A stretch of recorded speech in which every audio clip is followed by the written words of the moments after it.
Hi, welcome back to Keep It Dirty, a podcast where my guests share their life living functionally and sustainably and the why behind their experiences navigating through our ever changing environment. I am your host, Leslie Dowling. I am a corporate speaker sharing how one can jumpstart your path to increase revenue and productivity through restorative health techniques. And today it's my pleasure to welcome my guest, Shari Goodwin. She is, wow, an innovative business strategist, a leadership coach, author, TEDx speaker, and horsewoman with 25 years of experience, including starting 4 businesses and serving as director of program strategy for a global engineering firm. So it's such an honor to have you. Thank you for being here today. Thanks so much, Leslie. It's really my pleasure. I appreciate it. Yeah, and maybe just to give a little background to our listeners and viewers, a lot of times people that I find as guests, we just either I resonate with them or you just have such an amazing background. And the commonality, I think both of us are avid equestrians. And it was through a mutual person that knows you where I board my horse in Pennsylvania that gave me your connection. So I really appreciate that. So maybe we could back it up a bit and tell me a little bit about your drive, your determination, and what set you on this path to success, and how you started your career.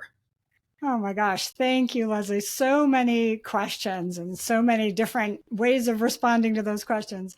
So I guess the common denominator, I'm always looking for themes, and the common denominator has always been a love of nature, a love of horses, love of people and organization, and always looking to better myself and to kind of optimize performance. And it sounds kind of jargony, and I know it does, but what I mean by that is mining our inner world and bringing it to the exterior world in the best way that we can, so that we can achieve whatever dreams, goals, or whatever we want in life. And that's just an ongoing journey. I'm always learning something every day. Even though I've been a student of this my entire life, there's always some new thing, or there's some lesson that I didn't learn before that I need to learn now. Yeah. so horses have always been the common piece there. But my initial start into the work world was in environmental science. So I really liked environmental science because it kind of had the systems way, ecosystem, but a systems way of looking at the world and the integration of all of the different parts and components. So when I graduated from my undergrad degree, I had a double major in zoology and English. And so everybody, the question was, oh, geez, you're going to be like Dr. Doolittle? I thought, well, wouldn't that be great? Oh, So anyway, that career was about 20 years, and amidst that time, I jumped off and on the corporate track a few times, and I call those entrepreneurial outbursts. And I love trying new things, and there's always this underlying drive of where can I add the most value to the world? And the container for that, I find, shifts, as you probably see in your own self. It looks one way for several years, and then it's like, oh, you kind of outgrow that and you have to shift into something new. And so I followed that trajectory, and eventually over a period of time, I decided to really dissect my life and figure out what are my, it's a biology term, but okay, that's what I was doing. Dissect my life. What am I really doing here? What are my best strengths? What are my values? Where's my passion?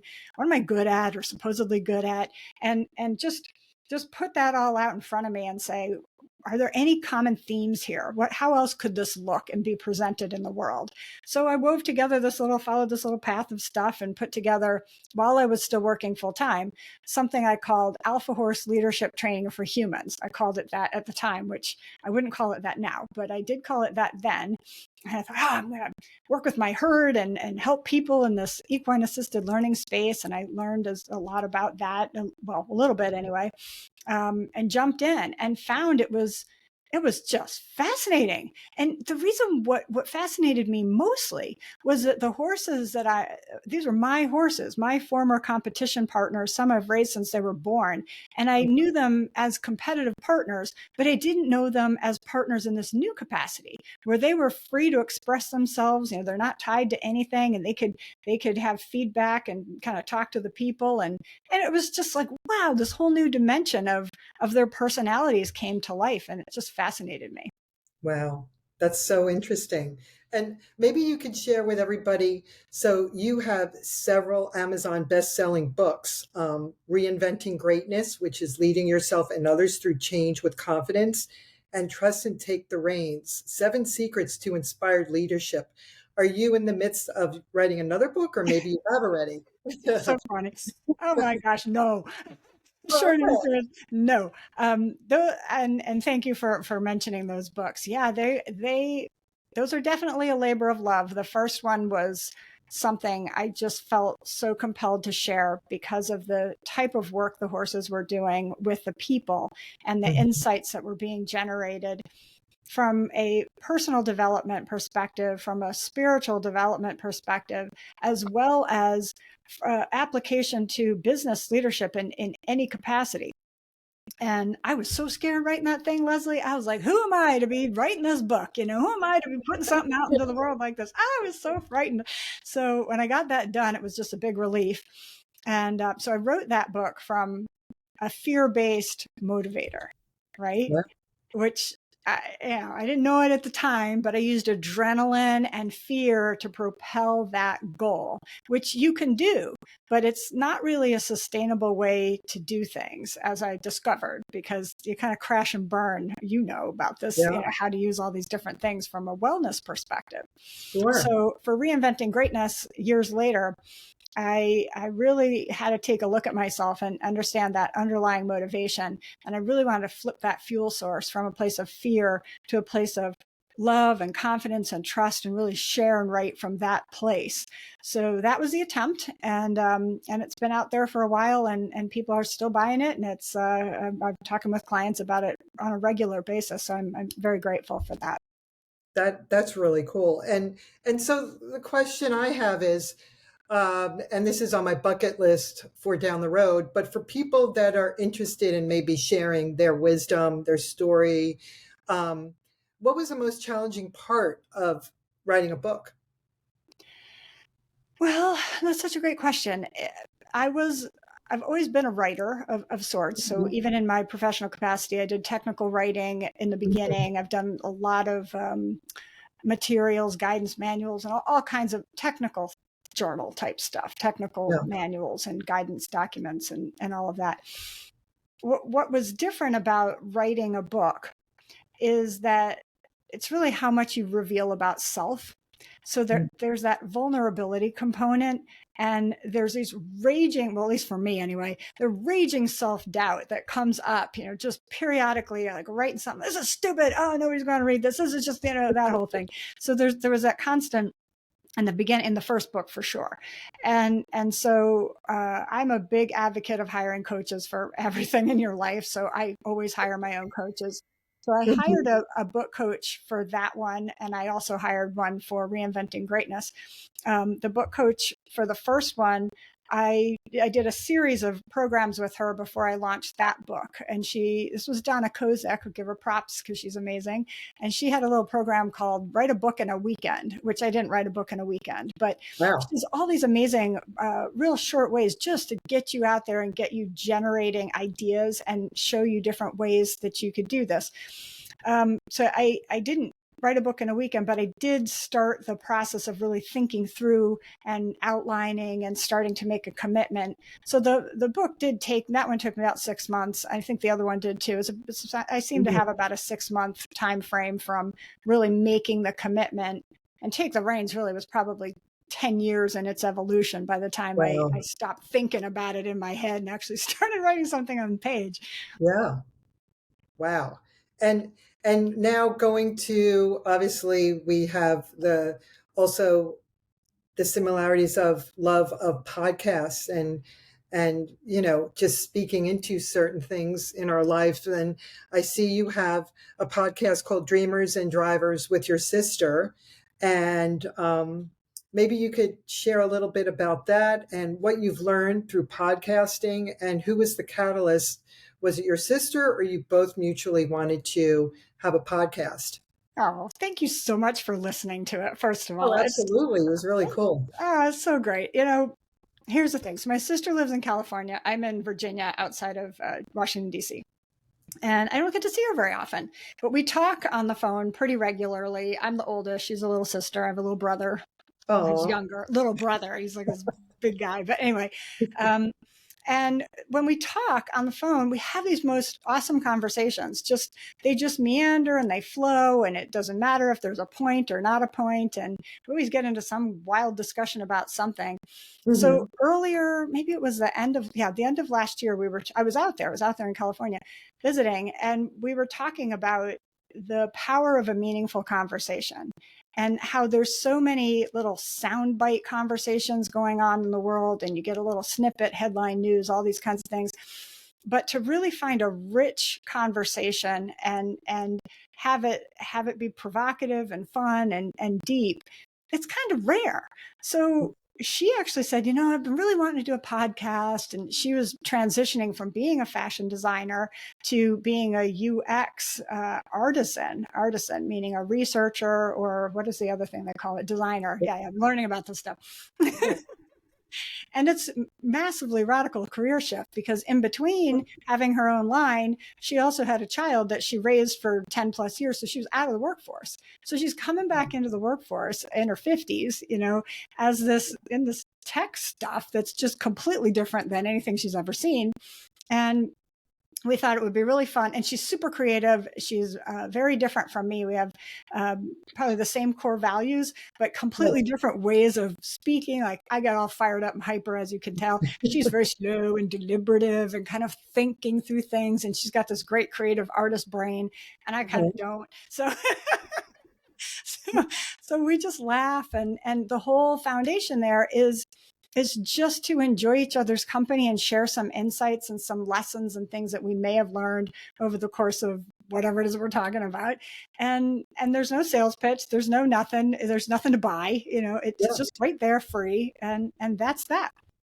Wow. So for the viewers and listeners today, how can people find your podcast? So it's called Dreamers and Drivers. And it is on Spotify. If you have any trouble, I actually don't know how we're doing on the Google search or anything. She's kind of handling that, and we're learning as we go. So this is not we do maybe once a month or so, and sometimes we miss a month. So it is what it is. You can always go to my website. There's a little link to the podcast there, and there's a Dreamers and Drivers link. So you can always get it from there. But let us know what it is, because I will ask you at the end also how people can contact you. But how can they find your link? What is it? Yeah. So Jaeger2, www.jaeger2, Jaeger, the number 2.com. That's my website. Everything is pretty much there. That's probably the main place to go to find all the other links to Facebook and LinkedIn. LinkedIn, same thing. Oh, great. But everything's pretty much on there. Or you could hop over to LinkedIn. There's plenty of links on LinkedIn to whatever I've put out.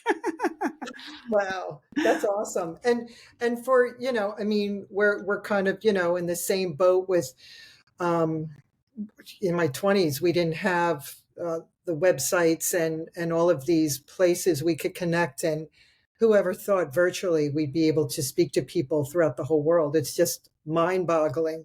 But as you grew and evolved, what were some of the, the successes and some of the challenges that you had, or to find a way to really get your voice out there? Yeah, so that's the big thing. That's a big challenge, and it's an evolving process. I think one of the best pieces of advice I ever got from one of my coaches is to use your best strengths in your outreach and in your marketing. So if you happen to be a good writer, a strong writer, you enjoy writing, write to your people, write to the people who are going to who are most likely to receive your message. And if you're a good speaker, speak that. If you want to develop that, get a speaker coach. I got a speaker coach for my TEDx talk that I did last year. I was terrified. I do a lot of I've done a lot of public Yeah. speaking as a professional speaker, but there was something about that TEDx. When I sent in the application, I thought part of myself was going, "Oh, please don't pick me." Aw.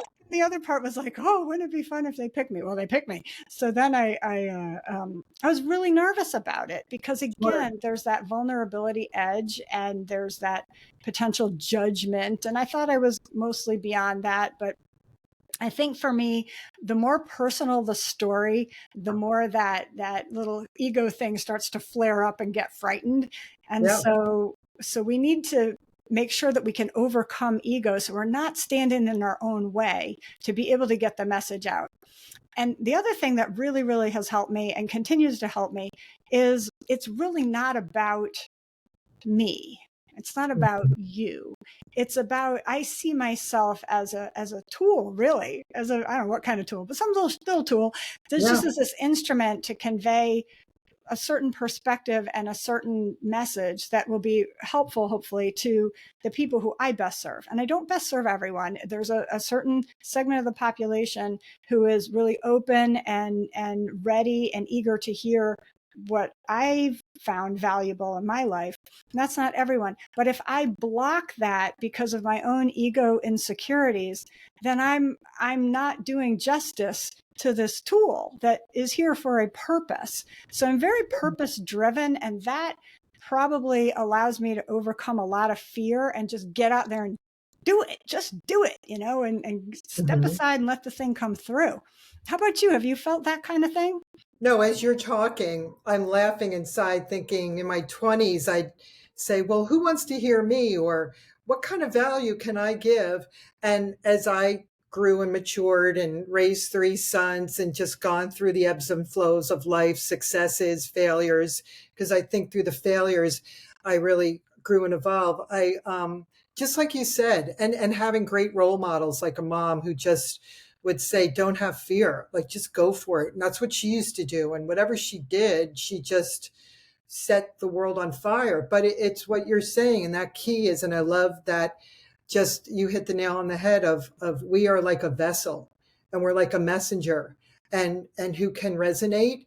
That's wonderful. I mean, there has been times where people out of the blue come back to me and they're like, it was you, the excitement when you took those courses going through Reiki, that you loved it. And now I'm working in hospitals helping cancer patients because there was something that you said that I started pursuing that. And that was gold right there. And I don't have that fear. And I think it's just wisdom, age, experience, and knowing that the people I'm not going to be able to connect with, there are other people out there in this world that are the messengers that can help them. But the group that we have, that tribe, they'll come to us and hopefully we can have an impact in their lives. So I totally get what you're saying. Yeah, Yeah. it's amazing. Well, you're very strong and you're very much a role model yourself. So thank you Oh, for all the great work you're doing out there in the world. oh, that's so nice of you. I feel like I'm the guest today. Well, see, I flip these things. I'm always the one, I'm asking the questions. I'm like, ooh, maybe I can ask her some questions. I'm getting curious. But, talking about, of course, I listened to several times how to activate your invisible superpower. Oh, thanks. Um, and I just love how there are those, like you said, those subtle shifts of setting one's intention and that trust energy. And so much I think both of us have learned through the camaraderie of our horses. They just have that unspoken language and that gift of empowerment, sort of like, you get on me, I'm going to keep you safe. Sometimes not, but most of the time it's just this unspoken language that I'm now using in my talks to corporate and helping empower them, just like what you've done. And it's just so cool. It's like, how did I get into the horse world, and why did I do these things? And I just am another person. If I didn't get into that horse world, I'd be different. But it was so empowering and finding my voice again Yeah. through riding. which was Yeah, really there's interesting. it's magical, really. And for me, the riding, I'm not hardly riding at all anymore, which is not by design, really. It's just a Mhm. happenstance kind of thing. Yeah, And for me, and I love riding, and I can always go riding. There's plenty of horses to ride, but for me, it's more about the relationship. So I'd prefer to ride a horse I have a relationship with, and I can always make a relationship with some new horse out somewhere else. That's all yeah, fine. But it's they're just so transcendent, and they have so many, they're just fun, they're so present, and they yeah. don't really care so much about some of the stuff that we care about, and that's very refreshing. And Mhm. like the biggest gift I can give some of my old guys now, or any of them, is a little belly scratch. That's like the greatest thing. Give me a Yeah. carrot and a belly scratch and we're good. Very simple. Aw. And I think also what you said, I was so programmed now that I'm semi-retiring my horse. I think COVID really hit us and what we weren't eventing as much. But I'm so programmed that I'm like, okay, spring's coming. Like, oh, I got a conditioner. And the owner of Janet of Three Bays, where I board my horse, kind of took me to the side and said, you don't have to do that anymore. Just when you want to hop on her, fine, but you're in a different realm now. And now we hack out. Sometimes I ride her, but I was just so in this zone. And now we're building, like you're saying, a different relationship and this camaraderie. And when I lost my mom this past October, it was sort of like she took me back under her wings. And whenever I have, challenges or losses in life, I go and I just simply could go there and groom her or just do energy work with her. And it's like you just feel so complete and they're so magical. And I know some of my friends are very scared of horses, and some of them I brought to the stables. And it was like they were just so empowered after just spending time grooming a horse. Who would have ever thought? Yeah, that's You know, beautiful. How old is your mare? my mare she's only 17, but Yeah. she had hock issues, and she's a quarter horse. So for anybody that's in the horse world, Yeah. they understand that. But we just still do little jumps. We hack out a lot, and I do a lot of talking with her. she she speaks to me in her body language. Oh So yeah. I mean, yeah. So I still have, God willing, a lot of time with her. But Oh, definitely. Oh, yeah. So definitely. are you still doing the equine therapy, or what are you involved with now, and Yeah. what are your That's, future plans? thank you. What a big question. So, first of all, I don't call it equine therapy. Never have called it that because Okay. I do, there's like insurance issues with that. So Oh, I'm always okay. careful about calling it's equine assisted learning or some equine That's assisted interesting. leadership. Um, so there's no psychotherapy involved. It's also coaching, but it's therapeutic, but it's not therapy. Feels Got like it. therapy, but it's not. So, um, so now what I've done, so my guys, I have a herd of five, and I'm in this state of succession, and it's kind of been an interesting process over the past couple of years, and I actually didn't even realize what was happening, but I was grieving. I was grieving what would no longer be, and I didn't yet know that it was no longer going to be. So what happened is several of my older horses, my oldest horse is 27, and she's not doing the work anymore. My Mhm. second oldest, and she was amazing. She's all over that first book. Callie and Lila. And my second horse, who is masterful at this, is Fresco, and he's 24. And my third is 23, and all three of them have had basically really needed to be retired from the work. So Lila, I still use a little bit. I've used this year, and then I have Lemon Squeezy and Noble, and they're good for certain things, but not everything. So as of last year, I retired my whole corporate equine assisted alpha horse program. And I have been doing equine assisted leadership in a different way. So it's more with demonstration and observation with me and the horse than everybody around the horse having it move around certain things. I just don't do that anymore because it's not suitable for them. And yeah, so we've had to make some big shifts, and that's been interesting. And And it's amazing. The feedback that I'm getting from the folks is that there is so much power in the observation. And so I'm in constant contact with the people. So I may be in the ring demonstrating something and then asking for their input. So it's a collective, collaborative experience that we build together. And it's very unique as it unfolds during, through moment to moment. Yeah. And I don't know. I keep changing things up. So I did that whole program with Lemon Squeezy called Reinvention in the Round, which was very similar. That's the beauty of creativity, right? You can do whatever you want. And so Hmm. what I typically do now is I marry content rich with my own slides and different things, not slides, but the posters and things I have in the arena, with a demo and then discussion and some other types of interactive exercises that don't look like equine assisted learning. So, that's where that piece is. I also do a huge amount of coaching and consulting. That's the bulk of my business without horses. Of course, the horses are the foundational philosophy that underlines all of my leadership models and everything that I do. And I recently became certified in the Leadership Circle 360 assessment tool, which is fabulous. I've used lots of other assessment tools. This one I picked out specifically because of its feedback, and it works it works a lot like horses. So instead of having a horse, you reach out to your peer group and you get feedback on a variety of leadership competencies.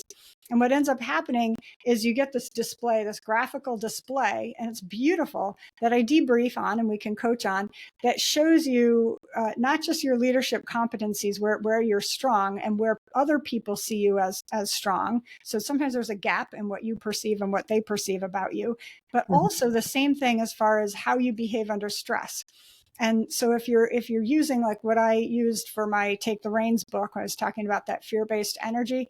Yeah. I had a lot on the bottom of the circle there, which were, under stress, here's how Shari behaves. I get real quick with stuff, I'm getting a big rush, I got a big old adrenaline thing, and things Hmm. happen that way. Sometimes a little controlling, and the same thing can start to show up in other ways.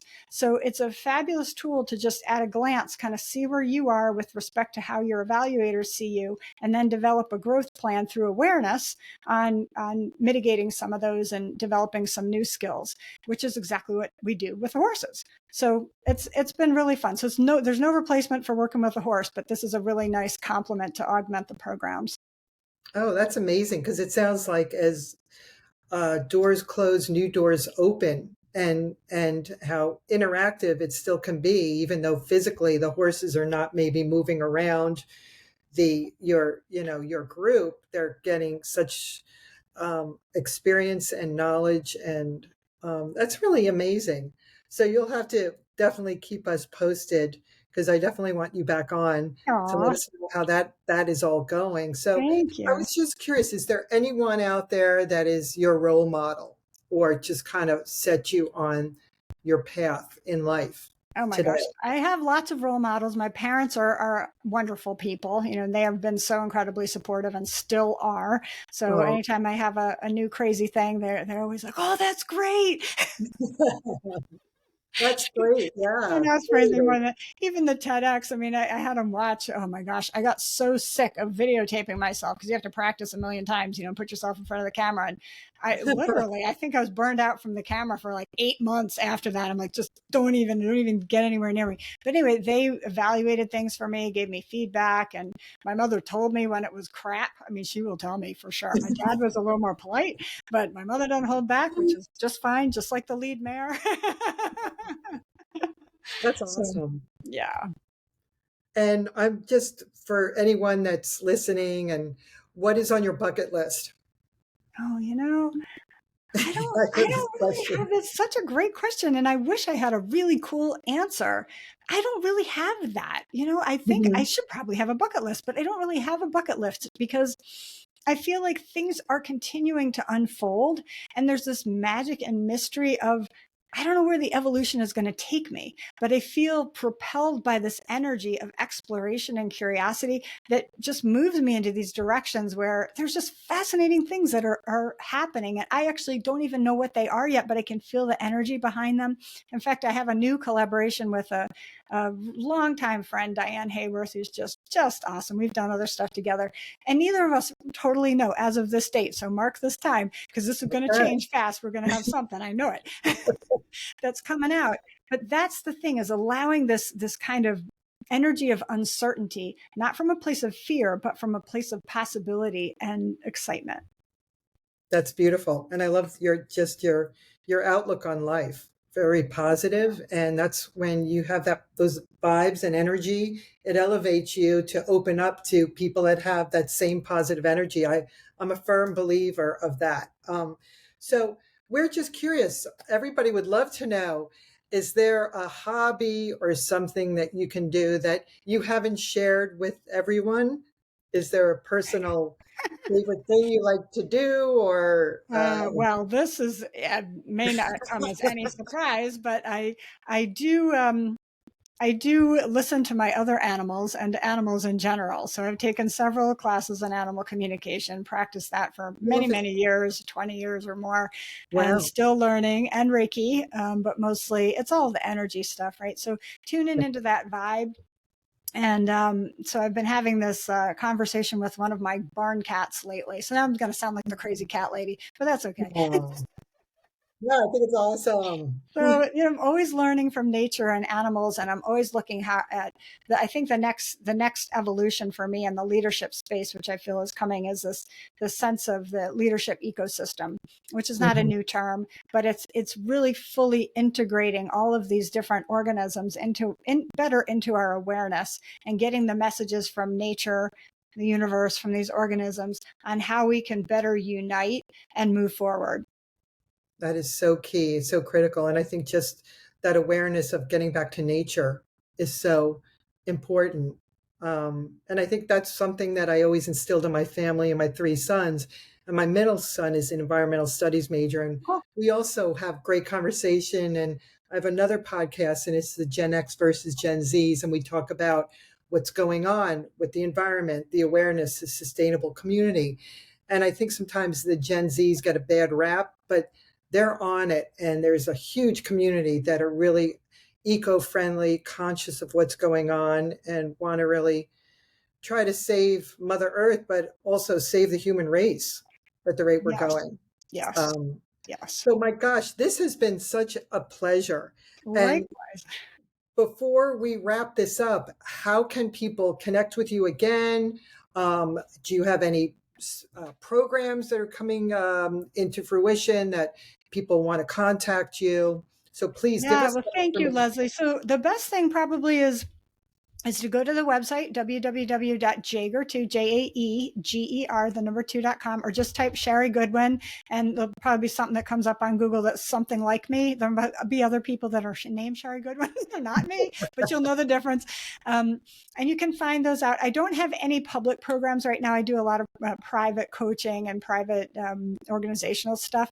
So, but I do have a mailing list, so you can always go to Jaeger2 and join the email list to see what's going on. I always give updates on the horses and different things that are happening. Oh, awesome.